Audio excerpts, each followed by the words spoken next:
now at the second phosphorus control item on our list, food. And to do that, we're going to take a second field trip. The destination this time, the neighborhood supermarket. Now, the fine folks at Lazy Acres in Santa Barbara have allowed us to do a little educational shopping. To help me with this expedition, Martha Wilkins, a registered dietitian. Now, Martha, my viewers and I were interested in learning how to shop for a low phosphorus diet, because we want to keep our phosphorus levels within the optimum range, right?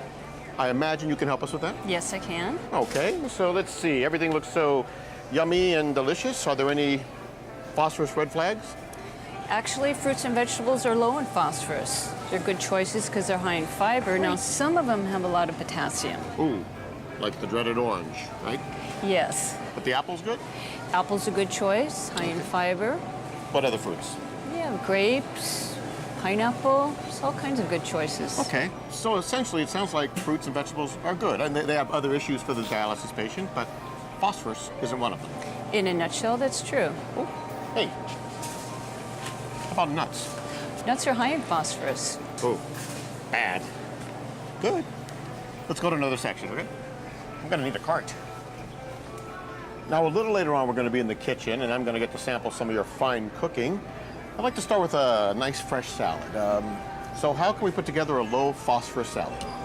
Well, all the vegetables are naturally low in phosphorus, so any of these lettuces would be okay. Ooh, how about the red leaf? Sounds good. Yeah, it's pretty, huh? You know, they got so many different lettuces nowadays. I don't know what the heck arugula is. Let's try some arugula. Oh, okay. How about these greens right here? Well, some of the vegetables are high in potassium, so let's skip the greens that you have to cook. Okay, there's cabbage. Yeah, green cabbage, red cabbage. How about some fresh parsley? Okay. And carrots. Sure. Hey, those are good for your eyesight too, right? Yeah, high in vitamin A. And some green onions. Okay, like those. And how about some radishes? Ooh, spicy. Well, that looks pretty tasty. That'll do it. So we have the makings of a nice salad here, but what about the entree? Papa needs some protein. Well, protein's a very important part of the dialysis diet, and unfortunately the high protein foods are also high in phosphorus. So it is recommended that you get your protein from mostly the animal-based foods like meat, beef, pork, lamb, poultry like chicken and turkey, and seafood. As opposed to what other kind? As opposed to dairy protein or legumes or beans. Ooh, dairy. You mean cheese? Yeah, cheese is a problem. I love cheese. Most people do, but cheese is high in sodium, potassium, phosphorus, and saturated fat. It's really not a very good food. Oh, okay. Well, at least I can still have like bacon and hot dogs and stuff like that. Well, the problem with the processed meats is that they're preserved with salt, and they're very high in sodium, and that's the reason why the bacteria don't eat them. They can sit on your shelf for months. You're not a lot of fun, you know that? So if I understand what you're saying, we need protein, but it's high in phosphorus, and we don't need a lot of phosphorus. So it's best to pick and choose your protein sources.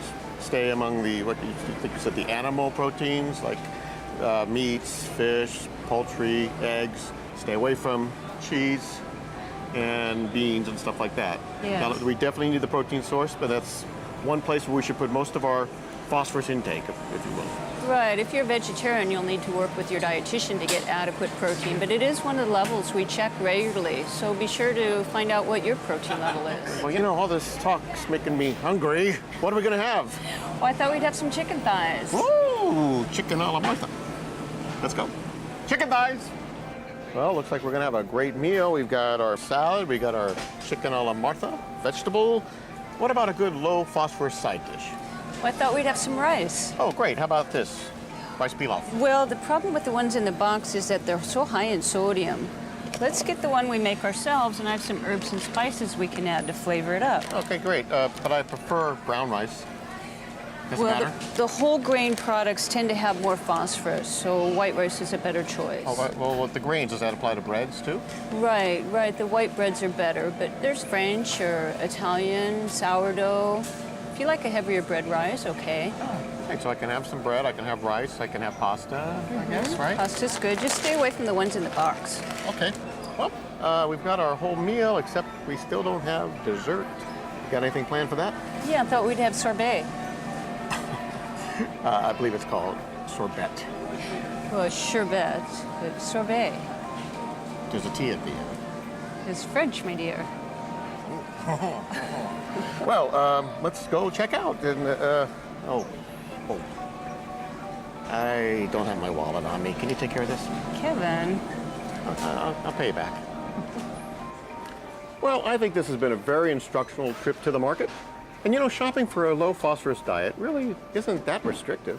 I mean, sure, you can't have cheese and ice cream, but you can have fresh fruits and vegetables, different meats, poultry, seafood, eggs, different kinds of starches.